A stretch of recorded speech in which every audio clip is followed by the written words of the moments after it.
with major phone manufacturers like Apple, Google and Samsung building their own processors. Qualcomm's premium Snapdragon CPUs are facing stiffer competition than ever.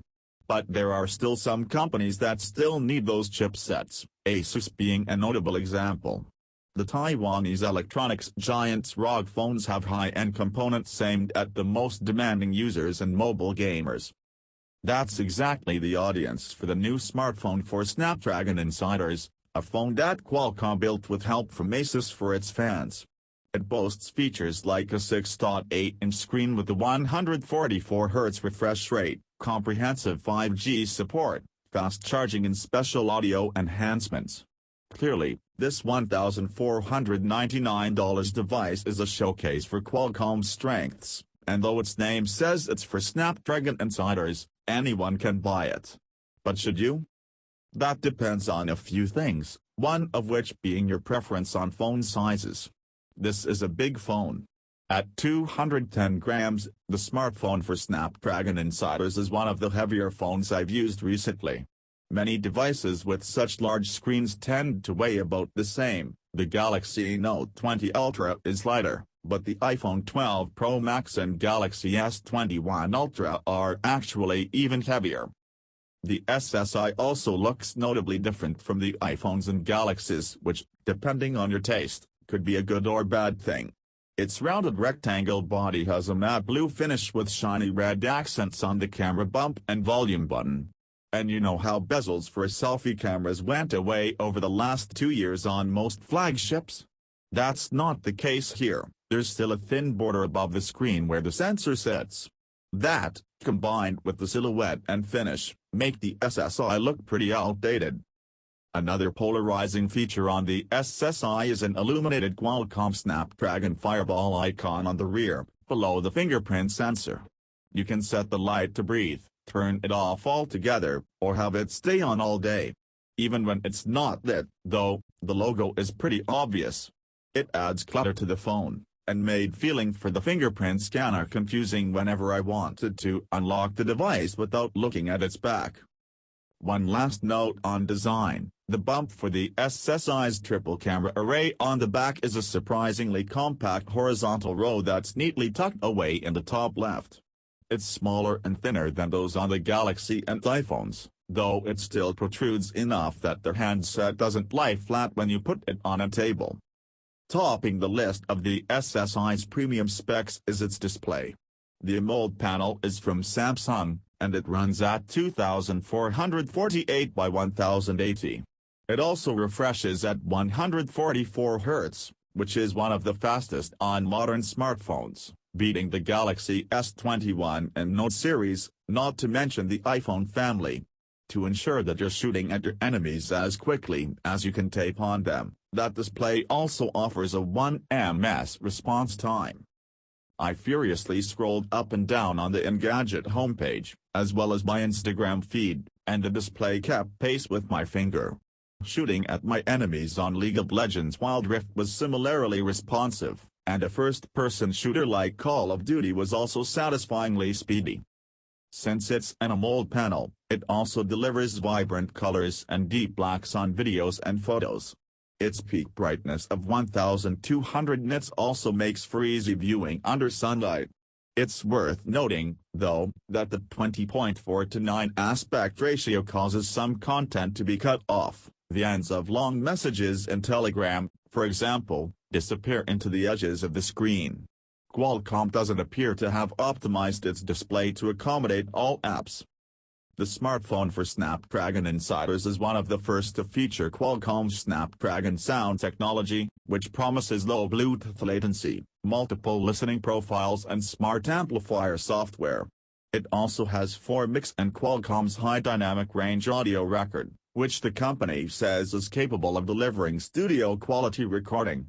The SSI comes with a pair of wireless master and dynamic earbuds, too, but most of the audio enhancements will work through the phone's speakers too. The master and dynamic headphones were built using Qualcomm's Bluetooth audio SAC and will support high-res 24-bit 96 kHz audio with active noise cancellation. Qualcomm also said these should stay connected to your phone even if there are lots of other RF devices around, so audio dropouts should be minimal. I haven't visited many busy places during my testing, so I can't vouch for how well these headphones stay connected in those situations. Plus, the headphones that Qualcomm sent reviewers were pre-production and do not reflect commercial-ready Snapdragon sound quality. The company said that when the devices do ship later this month, they'll have features like high-res audio and super wideband voice for greater call clarity. For now, though, all I can say is the earbuds perform fine. Songs like Say So by Doja Cat and Next Level by aespa also sounded richer than on the Pixel Buds 2. The SSI itself also delivered loud and clear audio, though I don't usually expect great quality from phone speakers since I rarely play music through them. Sound effects and background tracks on games and YouTube videos rang out nicely, and that is pretty much all I need from a phone's sound system. Like many modern flagships, the SSI has a trio of cameras on its rear. The 64-megapixel main sensor with f/1.8 aperture is accompanied by a 12-megapixel ultra-wide option and an 8-megapixel telephoto. That's a pretty typical setup, though the main camera here is sharper than those you'll find on iPhones and Pixels. Qualcomm said an over-the-air update is coming later this month that will enable, among other things, a full-resolution mode for better snapshot performance. Other enhancements that the update is supposed to bring include better texture, noise performance, improved night shot quality, video super resolution, upgraded camera tuning and best autofocus experience. The company said it will also fully optimize HDR via the ultra-wide and telephoto cameras and multi-frame noise reduction.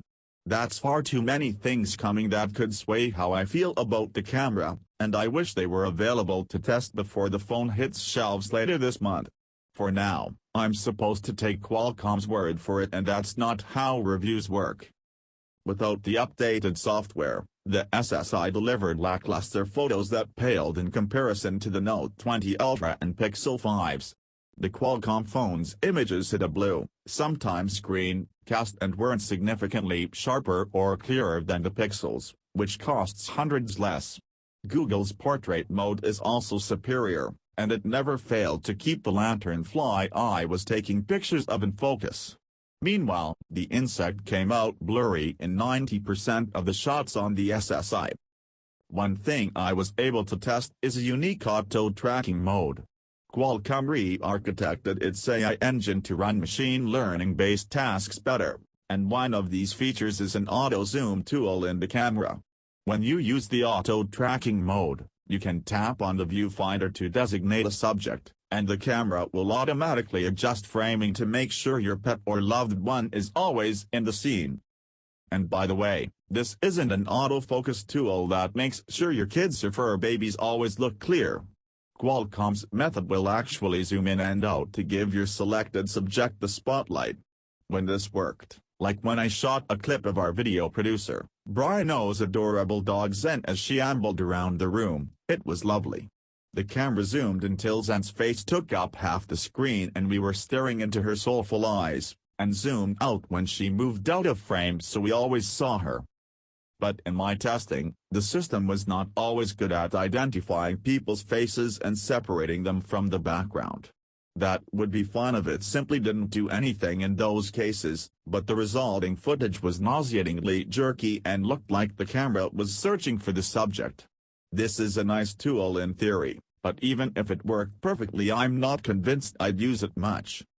Another thing I'm not sure I like is the 24-megapixel front camera. Sharper sensors are nice in general, but the better clarity here didn't make a big difference over selfies shot on other phones. Again, I don't know if the coming OTA update will be effective, so I can only evaluate the selfie camera as I've experienced it.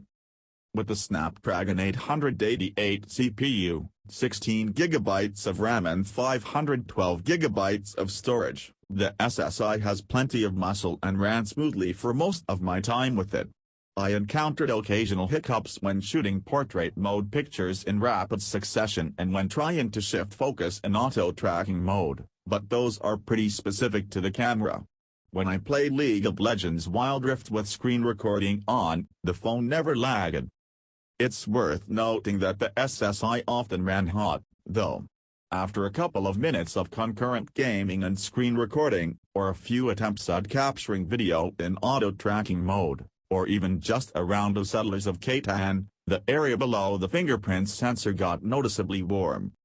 The 4,000 mAh battery here typically got me through a day and a half, and sometimes more, which is impressive given its screen size and refresh rate.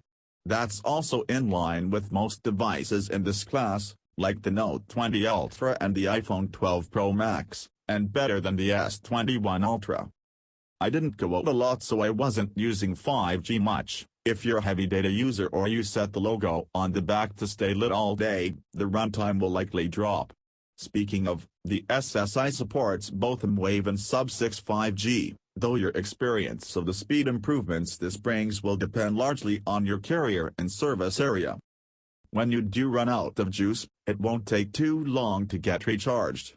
Qualcomm includes a Quick Charge 5 adapter in the box that it says will get you up to 70% in 30 minutes or a full charge in 52 minutes. I did get the phone fully charged in under an hour, which is impressive given the generous battery size. On paper, the smartphone for Snapdragon Insiders seems like a spec chaser's dream. But headline features like Snapdragon sound aren't ready yet. 5G performance is reliant on your carrier and coverage, while the camera is still pending a major update that may improve performance. Not only does this phone seem like it's not ready for review, it also feels far too niche. Even demanding users who might like a smartphone like this will get more out of a Galaxy Ultra or the OnePlus 9 Pro. Unless you're a rabid Qualcomm fan or need a beefy, long-lasting honker of a phone with a 144Hz screen, few people should get the smartphone for Snapdragon Insiders.